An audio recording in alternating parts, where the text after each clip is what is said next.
Hi, everyone, and welcome back to Tourette's podcast. I'm Brittany Wolf. And my name is Janelle.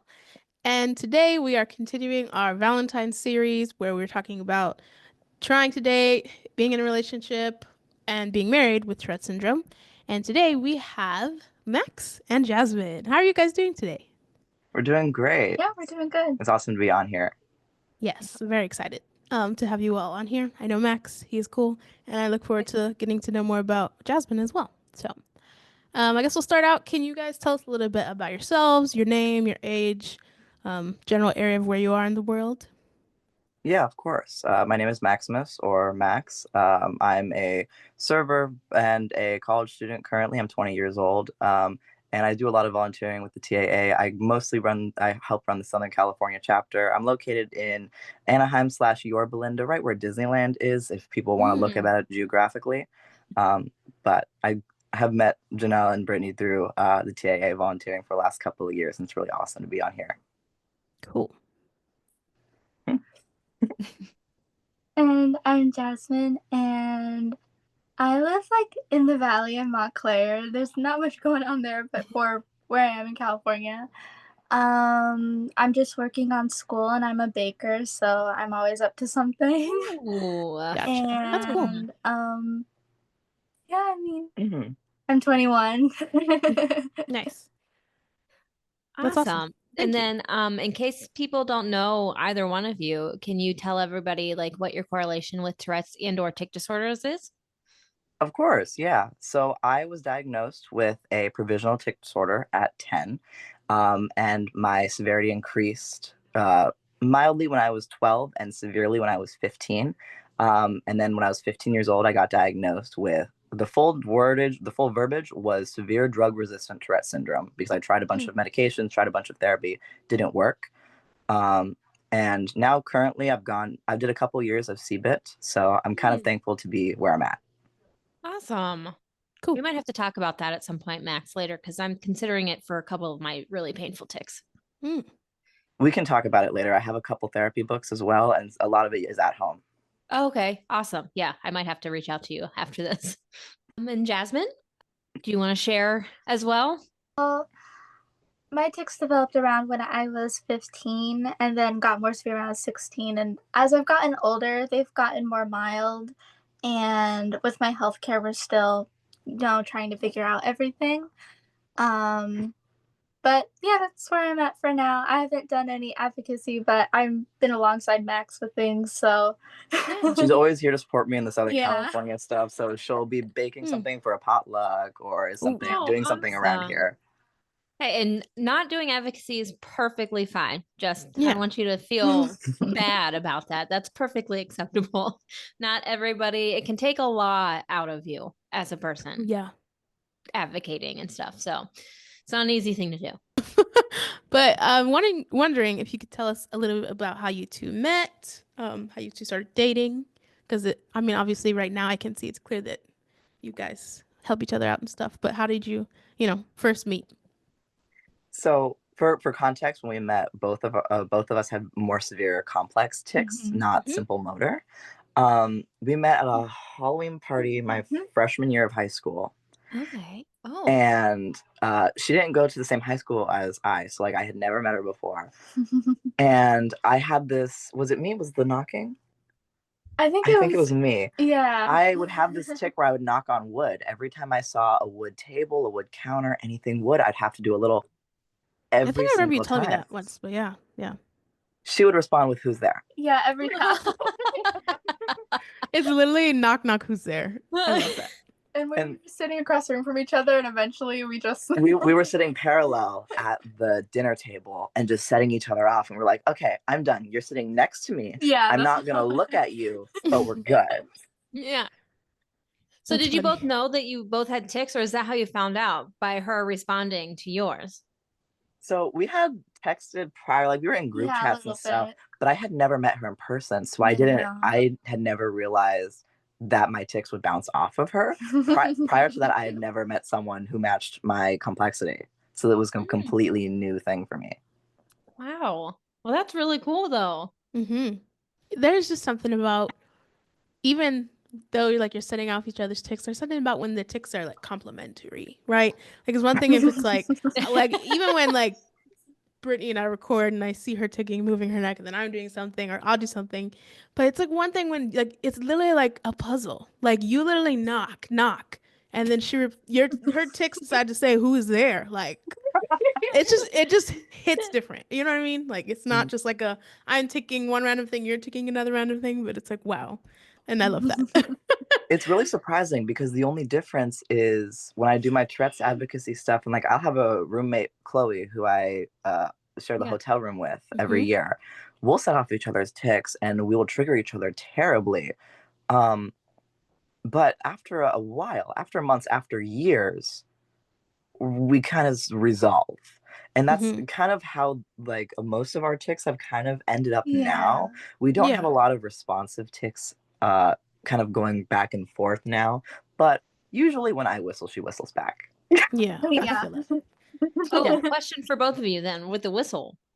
Can you whistle normally, or is it just your ticks that make you whistle? Because I've heard this both ways with people with Tourette syndrome, and I'm just curious. I can whistle normally, but I'm not the best at it. Yeah, so like it's not as strong. I can't whistle as strong.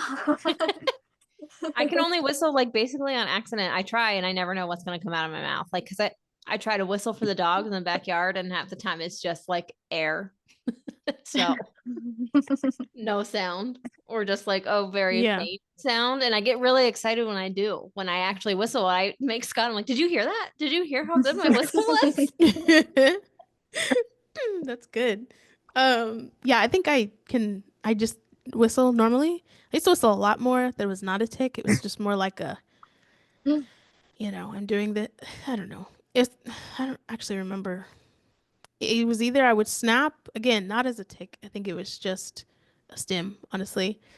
Something to do when I'm bored or self-conscious that people are looking at me, like in high school or something.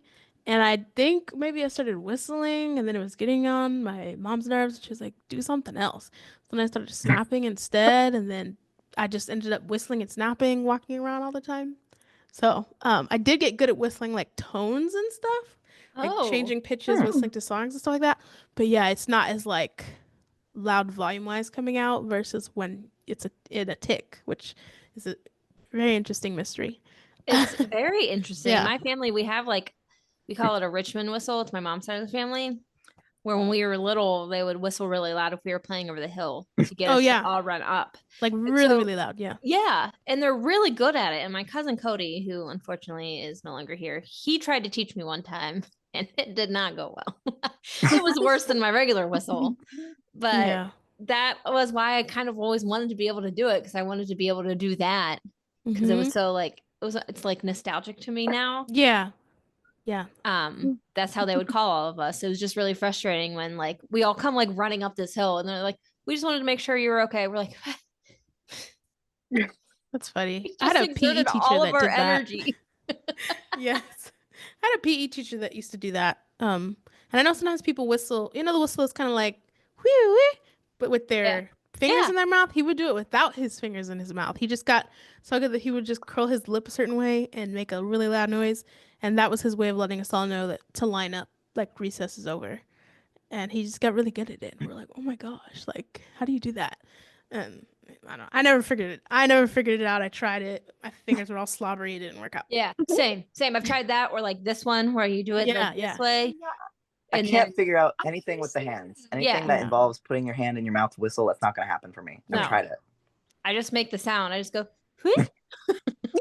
yes, this is random, and I'll get back on track after this. But we need to patent this before it comes out. Somebody needs to make a shirt that says "Whistles Fueled by Tourette's." We need that. We need that. This is very off topic. I know we're getting very off topic, but it's okay. I tell everyone the story. It's the flow of the thing. Yep. I have a Twitter notification whistle and a Samsung Galaxy whistle. So it's a lot of like people check their phone when I'm in public around them. And in like 2021, 2022, we were in a Camelot mini golf area, and we were all getting ready to get our sticks and our puck, our what's it called? The golf balls. Yeah. We like to play this game. It's called How Many People Check Their Phone When I Tick? My record is 12. Wow. Wow. I don't know how aggressive that whistling is. I can't do it like day to day. Cannot whistle that way. But for Whistles some fueled by reason, my ticks. ticks want you to check your phone. That's hilarious. I love that. Yeah, literally fueled by ticks or whistles fueled by Tourette's.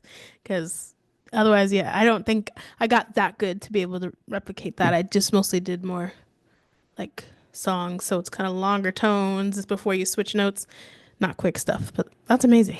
That kind of 12 adds up people. for you because you're pretty musical, right? Janelle, you like to sing. Yes. And so that Yeah. I feel like that kind of adds up for you. Like that's where your whistle Right. talent comes in. Yeah. Yeah, exactly. I think so too. Yeah. So anyways, okay, back to the questions about you guys.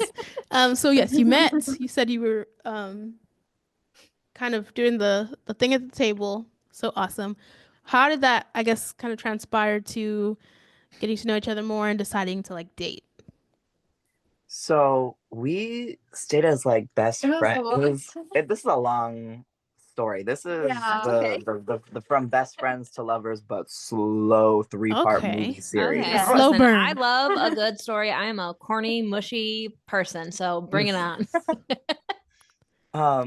We didn't start dating for like 4 or 5 years of knowing each other. Yeah. We had hangouts, we did everything together. Every day I texted you. Yeah, like every day.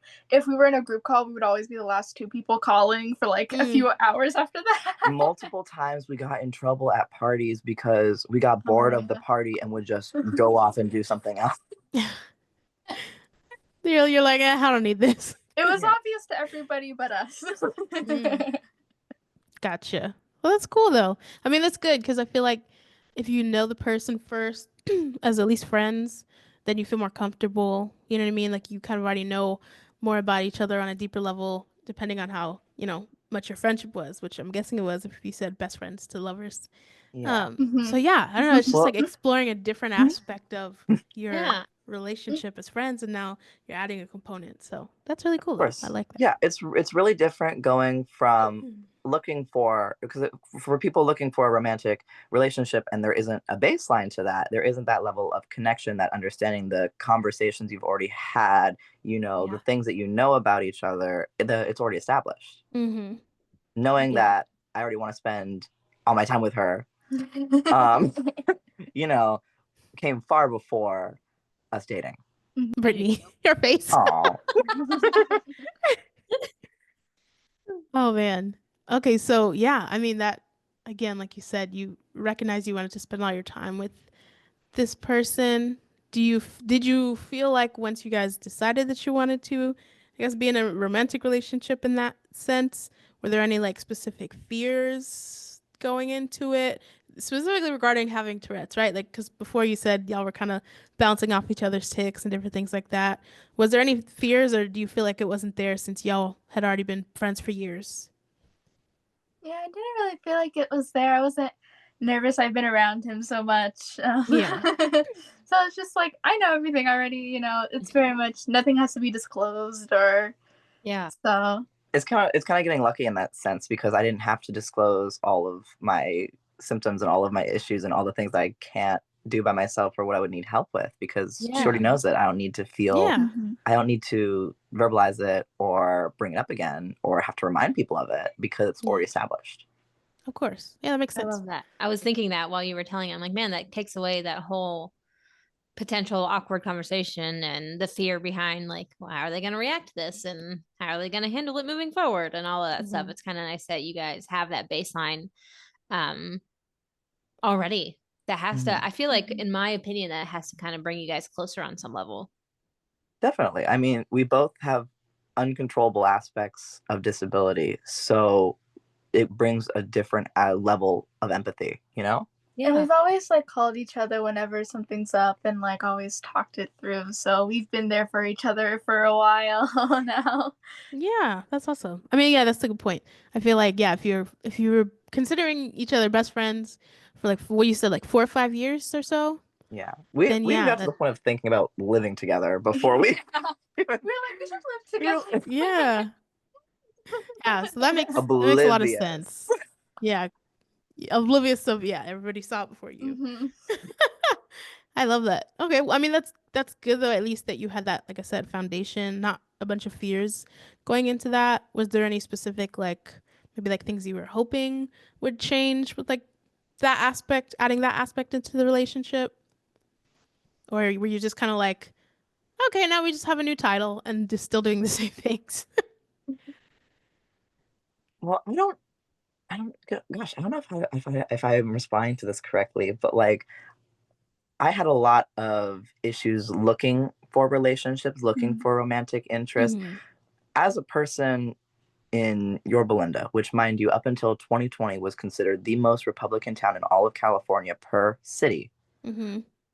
as a transgender man with a disability, Mm-hmm. I did not have the best situations or the best people I was talking to. Right. So to have instant support when I wasn't even looking for romance is just when we started dating, when we started talking, when we were like, oh my God, wait, I like you. I was over the moon, just every emotion, because it just was something that I didn't even expect, didn't even see. Yeah, that's true. I love that. That's awesome. That's a good point. I like that so much. For those that are not seeing Brittany's faces, every time I look over, whenever Max is done talking or Jasmine's done talking, she just has this face. I don't know how to describe it, where your lip kind of pops out, like internally she's going, "Aw," and I just love it. It's borderline my puppy face, I'm pretty sure. If Scott would see it, I have a certain face when I see something or hear something cute that I really love. So Yeah. It's not a tick, but I still don't have any control over it. Yeah. It's fine. I get that. Yeah, it's just this face, like, especially since I know Brittany, it's just kind of like, aw, like I can't. I love it. We're just hopeless romantics. I can't. Yeah. Especially when that. it's somebody that I know and not to be weird, but care about. Like I just get happy when it's that, and I see somebody like that is happy and getting the love reciprocated to them as well. It makes me happy. Of course. I feel the same way. I'm a big cheerleader and supporter for my friends, so I feel that when people do stuff, I'm like, yes, yay, go y'all. Team whoever. That's always meant so much from at least to hear from Brittany, because for those of you who don't know, when I started my advocacy, when I started anything online, before I even went in person to advocacy events, Brittany Wolf was one of my first 1,000 followers online. And she messaged me and you talked to me and you told me, like, I love your videos. I think you're doing awesome. You need to keep going. And I was like, I need to. And now we're here. Yeah. That's awesome. Oh, now I might cry. I literally texted her like, oh my God, Brittany Wolf messaged me. Oh, I didn't know that meant so much. You just made me feel good. Yes. Podcast powered by tears. Okay. Anyways. Okay. I'm sure, I mean, I'm assuming most of the people that listen to this podcast are people who either have a tic disorder themselves or are like associated in some way, whether they're like a parent or a sibling or an educator, medical professional, different things like that. But just in case anybody else is running across this that maybe does know anything about having a tic disorder, what is it like? How would you describe it to be like to have tics and be in a relationship with somebody else who also tics? I mean, if it just feels normal like anything else, then then that's what it is. Yeah. I mean, it has kind of always been our normal, you know? Yeah. We've gotten really lucky with that. So that's good. It's been our normal.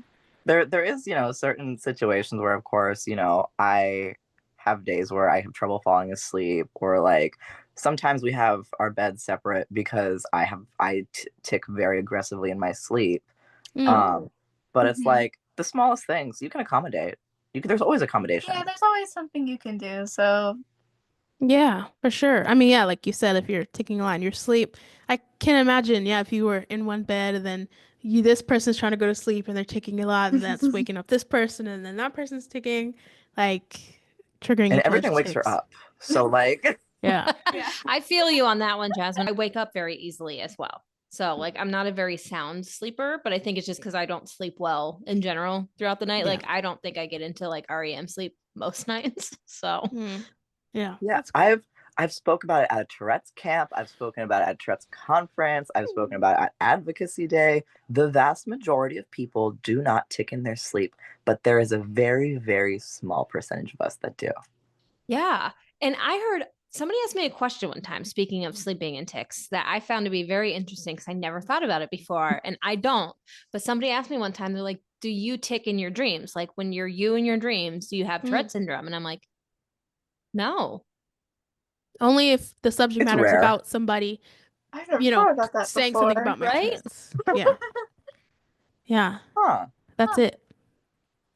See, I've had moments where I've ticked so aggressively in my sleep that I've woken up into it. Oh, wow. Okay. You do that. I do that regularly. If I'm napping and I'm actually too comfortable, instead of that like falling thing that people get where they feel like I'm falling, I get that like full body tick urge in like my full torso, and I just start like shaking when I wake up. Yikes. Interesting. Which does not look good on an airplane, by the way. Yeah, I can't sleep on an airplane, no matter how hard I try. I can. I just wake up like that. Yeah. Yeah, I have. Thing? Sometimes when we're cuddling, we like kick each other a little bit on accident. The dangers of both people having Tourette syndrome. Yeah. Yeah. I feel like, I've heard people talk about that before where only one person has a tic disorder and the other person maybe doesn't. And the person having the tic disorder talking about how they feel bad in those situations. But I feel like, if the other person tics too, it's just like, it's like tag, you're it. Like, oh, I accidentally kicked you or accidentally elbowed you. For all I know, she's now gonna I get got me back elbowed. the next day. Like it's Yeah. I mean, what are some of like the accommodations and stuff you have to make with both of you guys having tics? I know you talked about sleeping in different beds. Is there anything else, like if you trigger each other's tics while you're eating still, or when you're out in public together? What'd you say? Like carefully placed pillows. Oh, okay. I'm the kind where if I am against a wall, I always hit my head on the back of it. If I'm against any flat surface, my head just always taps it. Or sometimes I just put my arm behind his head so it's not so. Yeah, I love that. It's not so hard. I have similar tics with my back. My back gets very triggered when there's something up against it, which makes it difficult sometimes sitting in chairs. Like, when my tics are really, really bad, it'll ramp up. But sometimes, like on the lower days, like I usually won't get triggered, but my back, like it just wants to slam into things all the time. I'll have it like I'm in like laying in bed, fully parallel. I'm good, but my back is just like arching, like exorcist mode. Oh, okay. Hurts. Yeah. The back ones really hurt. Like I find muscles in my back that I never knew existed when my back tics are in full force. Yeah, I have a. It's not when I'm sleeping, at least that I know of. But I have a bed tic that only happens in bed, where I'm like raising up, I guess, like almost like I'm doing sit-ups, but then also sometimes I'll just kind of arch the other way like a fish. I basically look like a fish going up and down. It's very annoying. Once it starts, it's like it's not one of those things that happens once or twice, which is really annoying. Kind of like starts up. And that is, again, only when I'm in bed. Does it happen when I'm on the couch? Just in bed is very annoying. So I guess thinking for the future, if that happens and I'm with a partner, I'll just be like, I don't know what to tell you. I'm so sorry, I'm flopping like a fish. Yeah. So we'll continue for the next 5 minutes or so.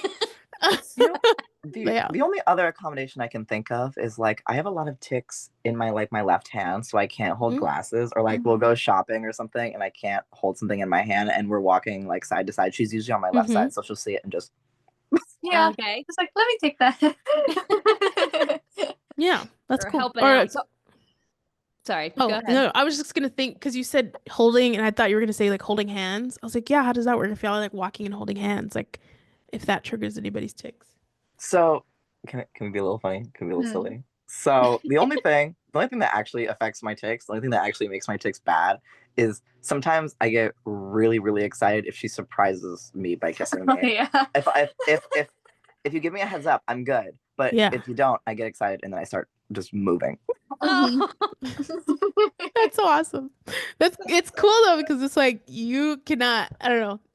I feel like when you have tics, you can't really hide how you're feeling truly, like whether it's like you're stressed, like it's gonna show up. And then if you're excited, it's like, no, like what he's saying, like, oh, I really appreciate this. Like his body is showing, like, I really appreciate this. So Usually, like, first when I come to see him for the weekend, like, it's the first time, like, yeah. yeah, Oh, that is cool. I Yeah. love that so much.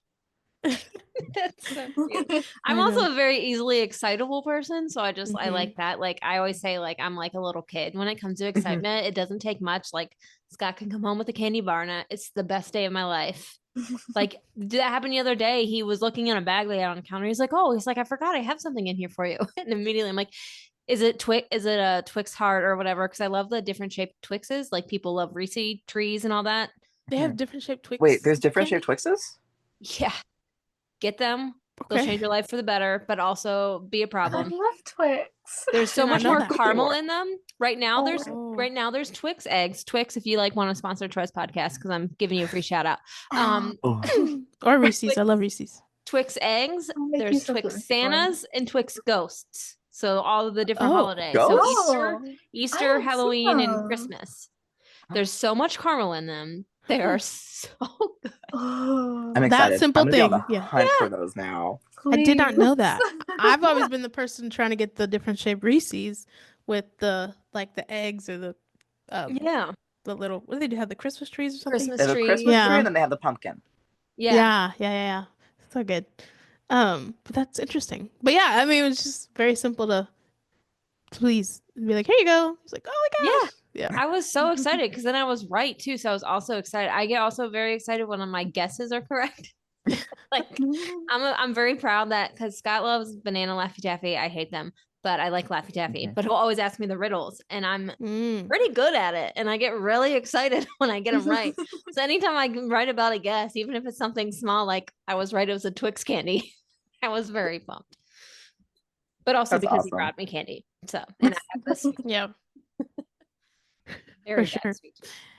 I'm curious to know because I know, like, obviously we've just kind of been talking about ticks and a little bit about other stuff, but what is it like, I guess, dealing with like co-occurring conditions? Dealing with is the wrong word, but coexisting with, managing, and learning more about and being with each other in terms of like co-occurring conditions or even just other conditions you might have that are not related to Tourette's. Like, if you guys feel comfortable sharing what your other, I guess, diagnoses are, you can. And then, if there's anything that, because I mean, yeah, like you didn't necessarily have to explain the tick aspect of it. Or I don't know if you guys have some of the same co-occurring conditions or some that are vastly different or different conditions in general. But yeah, if you just want to share anything about that. Yeah. Do you want to talk about school? So it's really interesting because we have a lot of the same stuff. It affects us differently. So same co-occurring conditions, but very different sides of the spectrum. Think autism spectrum. Because you want to talk about... I struggle a lot more with that for me. For school, it's been like a major struggle. Like all throughout my schooling and autism, I got diagnosed in kindergarten, so it was like very like noticeable at a young age. And my kindergarten teacher is actually the one who told my mom, like, we have something in the school, like we can do this and you should take her to the doctor and all of that. And school for me has been, I was in private school for a while and they had a few extra things, and then I had to move to public, but then in like the middle of middle school I had to start being homeschooled. And from there that's been difficult. I unfortunately didn't get to finish high school, so now I'm working on my GED and trying to get accommodations for that. And so that's my main struggle, like my education. I also have dyscalculia and dyslexia. So... Dude, I'm pretty sure I have dyscalculia, so I feel you. Yes, I feel you. Is that the same as dyslexia, but with numbers, I'm assuming? Yeah. Yes. It's just like math. Numbers, left and right, stuff like that. I don't have an issue with left and right, but math and remembering numbers is where things get confusing. Math was my like weakest subject, and like I would Same. get stuff wrong on the test. Like the answer's 45, and then she's like, "Oh no, it's 54," and I'm like, "Oh," like things like that. Oh my gosh, Hmm. I have a whole thing. Like I like almost took the wrong bus home. I did get on the wrong bus, but then I was like, "This is not my bus I've done driver. that. These are not my friends. What is it? I don't know." Anyways, I can go on forever about that because it is a real thing, but it's not as recognized or understood or known as Yeah. dyslexia. People just think of dyslexia as a learning disability, but there's like Mhm. dyscalculia, there's dysgraphia, there's other things. So, I've gotten on the wrong bus to school 4 different times in the last 2 years because the bus route on the exact same bus stop, one of them ends with an 8 and one of them ends with a 0. And when it's digital like that, it's hard to Yeah. tell the difference. Yeah. Yeah. Yeah. Mine is like I have a hard time remembering sevens versus nines. And it's not even like they Yeah. look the same to me. It's just like I literally was like, is my bus 177 or is my bus 179? Like, and I would always like sit there and look at it and like think and kind of wait to see if like one of the kids I knew got on the bus. I'd be like, okay, yeah, that's my bus, or maybe it's the other one. Oh, it's rough. Or if it's like in important things like people's, if I'm visiting somebody and they're like, oh, my apartment number is, and it has that, I'm like, what was it again? Which building it? Like, oh, it's so frustrating. Yeah. My bad thing, I'm so bad at remembering times. I always ask him what times things are. When we started dating, I actually used to lie about when events were starting because I knew that 30 minutes before the actual time I told her, she would freak out about the time, Yeah. about whatever thing was going to happen until that time period. So I would just give her like an hour before Yeah. if the event was at, and it worked. Hey, see, there another thing that you learn how to accommodate for the other Yeah. person. Exactly. And I prefer that rather. I have to tell family members an hour before, but that's just because they're late to everything, and so I have to tell them something starts an hour before. They have no excuse; they're just late. Well, Yeah.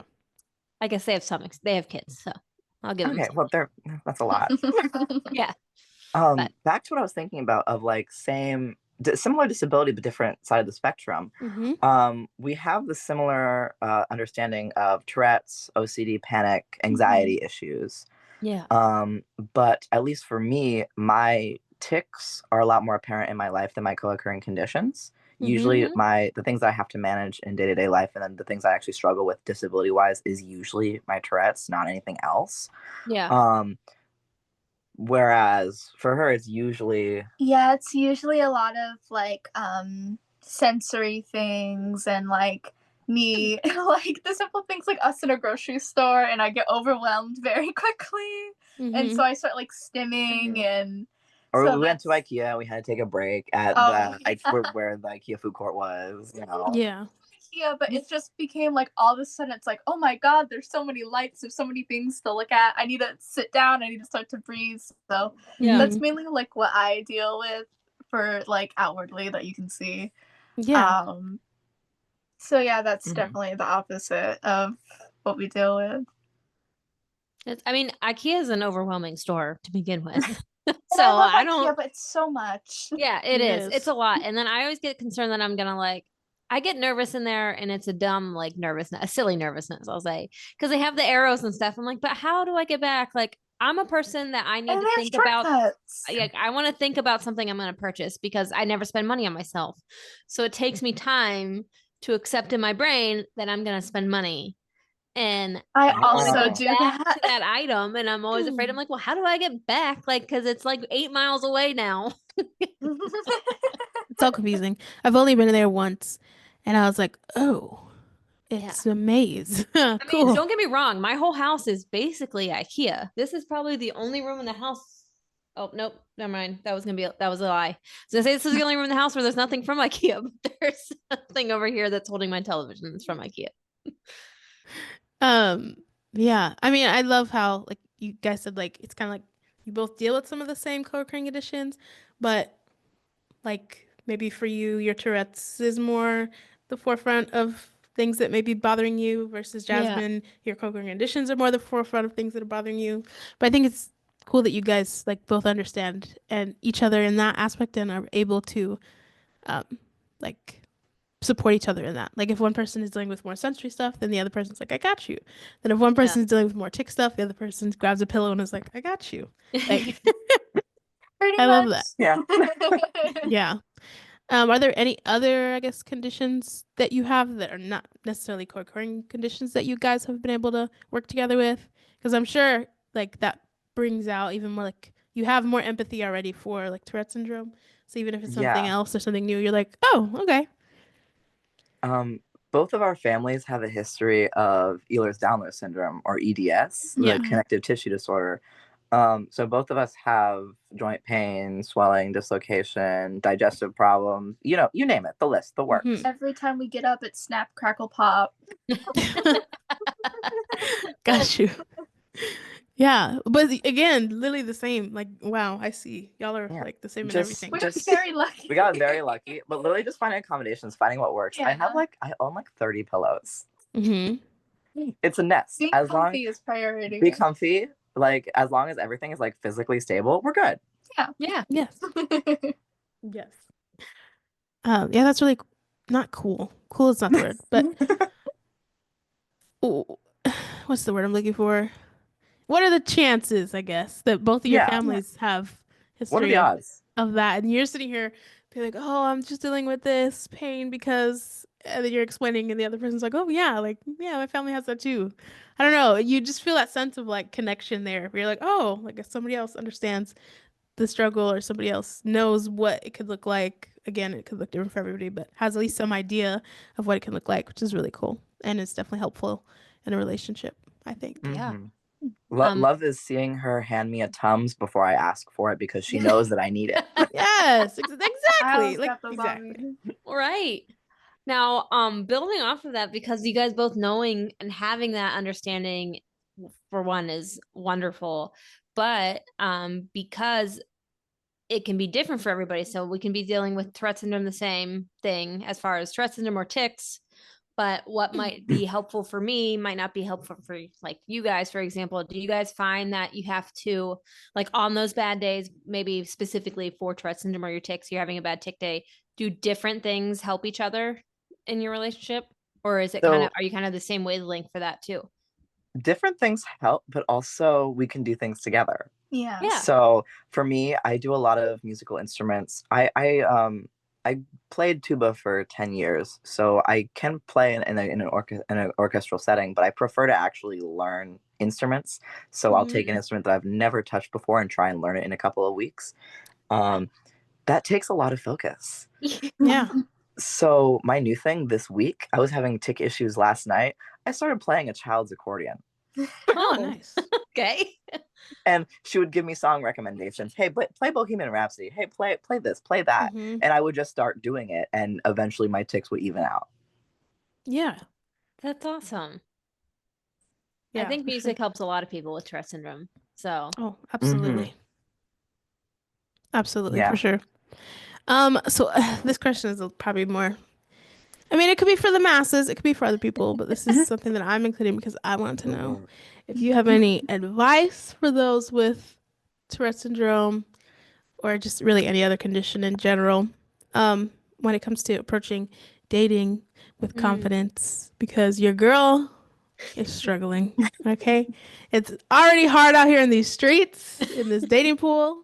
It is hard on top of that to be somebody who is plus size, and it is hard on top of that to be somebody with Tourette's. So if you have any advice on approaching dating with confidence, let me and the masses, but me, know, please. I believe I already told you this quote because it's my favorite one, but I think I have to tell the world because it's the easiest one. What if you deserve to be happy? What if you deserve everything that you want and need, and you can accomplish that? Because I see a lot of people, especially people who are struggling with any other capacity, whether it be, a community issue, a physical issue, disability even, people take that internally and it causes a bad self-esteem, and it makes people feel unworthy, and it makes people feel like they don't deserve to just be happy. Yeah.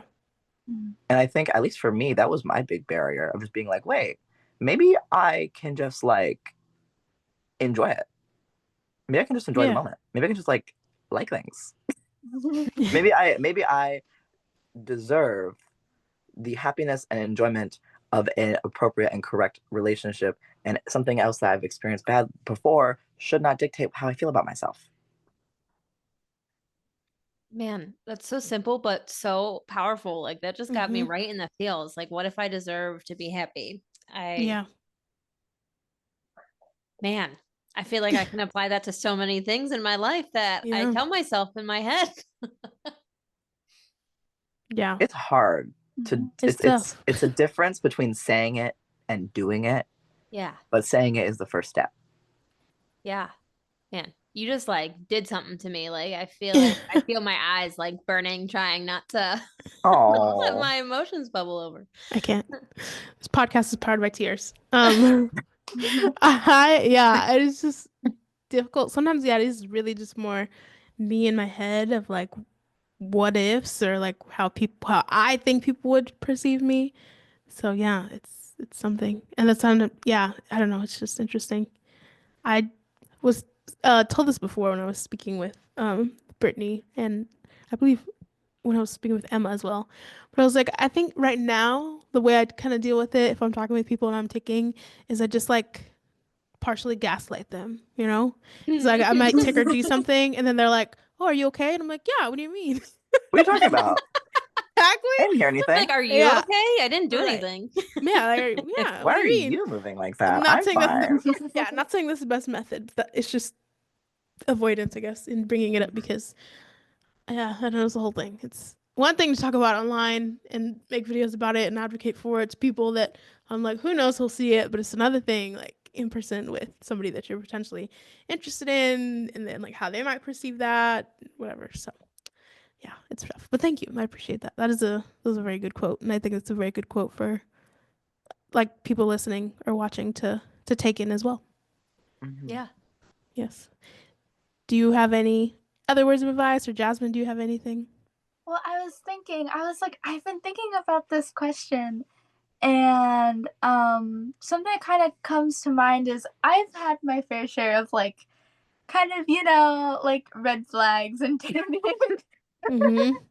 but like people will really tell you who they are if you listen, even if they're not aware of it, and how they interact with people and what they do and what they believe in. Because something that I've always admired about Max is I think he's an amazing speaker, and I love the way he treats other people in public and the people, his friends, his family. And I think that's really important to take note of, to looking for a good partner, to see how they treat others in their lives, not just you.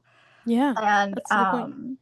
and how they view certain topics and things like that, just like to pick up on little things, because it really will tell you who they are. Wow. That was really beautiful too. Man, Yeah. you too. It's very true. You're just like a feel good all night for me. I can't. Yeah, it's very true though. That is a good point. There's times where you see people, obviously if they're is a potential interest in each other, something they're trying to put on the, their whatever it's called, whatever the phrase is. They're trying to be their best, give the best first impression. But then it's like those moments where you see how they're treating other people, where like their true personality might come out or something. Right. Isn't there something about like a quote or something about like see how they treat like wait staff or something? Yeah, because if you're rude, don't talk to me. Yeah. I used to think of that all the time in school, like the way people would treat the custodians. I'd be like, excuse me? Like, I just can't. Yeah. So I feel that can definitely, And as someone who is a busser and server, it goes both ways. My clients who are bad, you see it around other ways too. Yeah. Oh yeah. Yeah. I was never a server, but I was a hostess for a long time. And well, first of all, I'd rather go work at McDonald's again than go back to a restaurant. It's just traumatizing, I feel like. But like, and as a hostess though, like, and it's not him being rude, but I won't even let him. I'm like, no, they will sit us wherever they can seat us. We will not be asking for a booth. We won't be asking for a sitting table. If this is what fits in their rotation, we will be accepting it. Yeah. That's funny. But I mean, it's true. Yeah. You just have a sense of compassion for them for sure. Yeah. And retail workers as well. I helped volunteer at a thrift store that my friend was that it was like a nonprofit that had a thrift store, so the proceeds went back to them.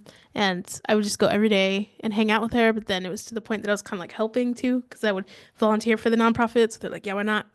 And the way people would, yeah, it was a lot. There's a lot of entitlement. People thought that they could walk in at 5:55 p.m. and we close at 6 to come look around. But it's like, this is not like a store where everything is, like, that this is going to be on aisle 7 in stock. Like, you'd never know what's in a thrift store. So, and then they'd be mad. And they come in the next day. I tried to come here at 5:55 yesterday and y'all closed at 6. So I don't know why you put the close sign. It's like, we want to go home. Like your answer is in your statement. Yeah. Even 5 minutes before we close. Oh, I can't. Yeah. For a thrift store. Again, it's not like you're looking. Yeah, you're looking to see what is different. Yeah. So anyways, but yeah, I feel that for sure. I barely will go to a place within the hour that they close, depending on what it is. If it's like a grocery store and I'm picking up something real quick, okay, I'll do it. But restaurant, heck no. You won't catch me there within the hour that they close. I won't do it. And I think it's partially because of me working at restaurants and like working like the closing shift. I'm like, will you people just leave so I can go home? Yeah. It's like, I want to go home. I feel that. And then I'll be there in the last hour and I feel like the worst person in the restaurant. Because I'm like, they want to go home. My server wants to go home right now. And I'll be thinking about this while I'm eating the entire time. And we're like, let's go. Let's hurry up. Let's hurry up. I'm like, let's eat faster. Let's go. Yeah. But it just shows like your character. It really does. So it's a good point. Well, do you guys have any last things you would like to say? Any last tips or words of advice for people? Just be you. You're fine. You're doing great. There's someone who wants you. You're good.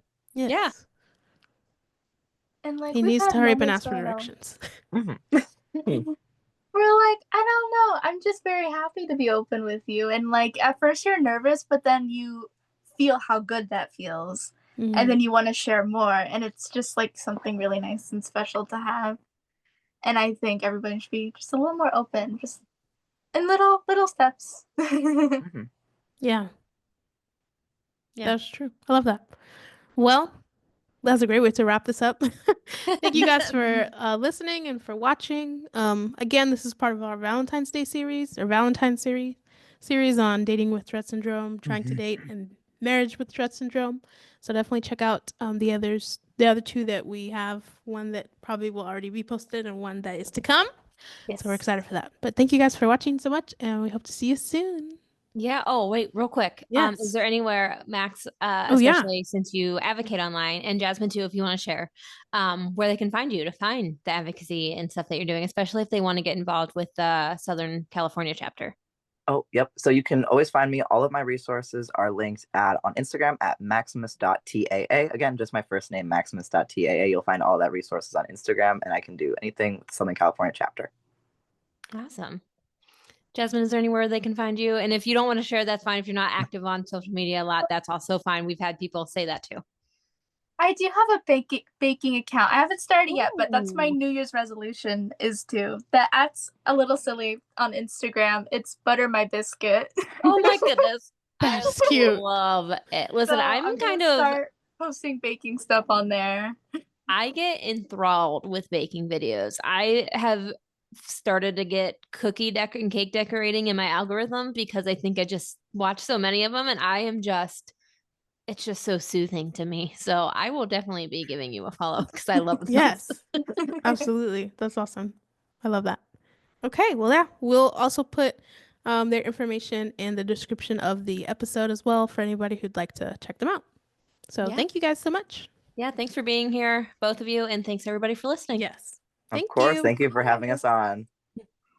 Thanks for tuning in to our Valentine's Day dating specials. If you want to hear more about how you can navigate and disclose about Tourette Syndrome, you can tune in to the Tourette Association's webinar that'll be premiering on March 18th at 7 p.m., Navigating, Dating, and Disclosure for Adults. Tune in on March 18th at 7 p.m. to the Tourette Association's webinar. And as always, go to Tourette.org to check out all of their information that they have to help you with your life and navigating through Tourette Syndrome and other chronic tic disorders.